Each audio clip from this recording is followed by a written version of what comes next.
பாருங்கள் இயர் லோபிங் பண்ணிட்டு போயிருந்தாங்க. நம்ம சொன்ன இன்ஸ்ட்ரக்ஷன்லாம் சூப்பராக ஃபாலோ பண்ணியிருந்தாங்க. ஸோ நல்லாவே க்ளோஸ் ஆயிடுச்சு. அதே மாதிரி தான் இப்போ இந்த சைடும் பாருங்கள் நல்லாவே க்ளோஸ் ஆகிருக்கு. கரெக்டாக 15 டேஸ்க்கு பார்த்தீங்கன்னா நான் சொன்ன இன்ஸ்ட்ரக்ஷன்லாம் ஃபாலோ பண்ணியிருந்தாங்க. தலையில் தண்ணி படாமல் இருந்தாங்க. இப்போ கன்ஷூட் பண்ண வந்திருக்காங்க. இப்போ நம்ம கன்ஷூட் பண்ண போகிறோம். சூப்பராக கன்ஷூட் பண்ண போகிறோம். எப்படி பண்ணலாம் பார்க்கலாங்க. அதுக்கு முன்னாடி வந்து இந்த வீடியோ நான் சொல்லி ஆகணும். நிறைய பார்த்தீங்கன்னா நம்ம கிளைண்ட்லாம் வேறு லெவலில் யோசிக்கிறாங்க. அந்த மாதிரி பார்த்தீங்கன்னா இவங்க பார்த்தீங்கன்னா ஒர்க் பண்ணுறனால டப்ஸு தோட சொல்லுவோம் இல்லையா, அதை வந்து யூஸ் பண்ணிவிட்டு ஜாபுக்கு போயிருக்காங்க. நிறையா பேர் இந்த அளவுக்குலாம் யோசிக்க மாட்டீங்க. எனக்கே சர்ப்ரைஸ் ஆச்சு. அதை போட்டுட்டு அழகாக ஜாபுக்கு போயிருந்தாங்க. யாருக்குமே வந்து ஒரு டவுட்டே வராத அளவுக்கு இப்போ அழகாக கன்ஷூட் பண்ண போகிறாங்க. ஸோ நம்ம பண்ண போகிறோம் பாருங்கள், பெயினே இல்லாமல். ஸோ வந்து எப்பவுமே நான் சொல்லிக்கலாம், இயர் லோபிங் பண்ணோன்னா அதில் வந்து நம்ம பண்ண மாட்டோம். எப்பவுமே ஒரு பாயிண்ட் நவுத்தி தான் நம்ம பண்ணுவோம். ஸோ ஏன்னா அதில் ரிஸ்க் எடுக்கிறதுல ஒன்றும் ஆகாது, இருந்தாலும் நம்ம ரிஸ்க் எடுக்கிறதுல.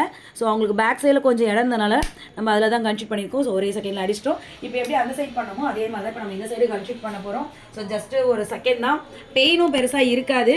நிறைய பேர் கேட்குறீங்க இயர் லோபிங் பண்ணால் க்ளோஸ் ஆகுமான்னு. ஓகேவா, நான் இப்போ அதை எடிட் பண்ணியே ஆகணும். நீங்கள் இல்லை பாருங்க, சூப்பராக க்ளோஸ் ஆயிடுச்சுங்களா. அதே சத்திய சோதனை பாருங்க. இப்போ கன்ஷூட்டு ஸோ ஒரே செகண்ட் அடிக்க போகிறோம். ஸோ அடிச்சிட்டோம். ஸோ பெயினே கிடையாது, அழகாக பண்ணிட்டோம். நிறைய பேருக்கு வந்து டவுட் இருக்கும், இயர் லோபிங் பண்ணிங்களா க்ளோஸ் ஆகும்னு. அதுக்கான வீடியோ தான் அது. நல்லா தெளிவாக நிறைய வீடியோவில் போட்டுட்டேன். இருந்தாலும் நிறைய பேர் கண்டிப்பாக க்ளோஸ் ஆகுமான்னு கேட்குறீங்க. அதுக்கான வீடியோ தான் அது. கண்டிப்பாக பார்த்துக்கோங்க. உங்கள் ஃப்ரெண்ட்ஸ் ரிலேட்டிவ்ஸ்க்கு யாருக்காவது அது மாதிரி பெரிய பெரிய ஸ்டெட்டு போட்டு ஹோல்ஸ் பெருசாக இருக்கும், என்ன பண்ண தெரியுமா கவலைப்பட்டு இருப்பாங்க. கண்டிப்பாக இந்த வீடியோ வந்து உங்களுக்கு ஷேர் பண்ணுங்கள், யூஸ்ஃபுல்லாக இருக்கட்டும். நம்ம ஷாப் பார்த்தீங்கன்னா விருதாச்சலத்தில் இருக்குது, பஸ் ஸ்டாண்டில் தான், வேறு எங்கேயும் கிடையாது. துளசி வந்தீங்கன்னா அழகாக பண்ணிக்கலாம். நன்றி, வணக்கம்.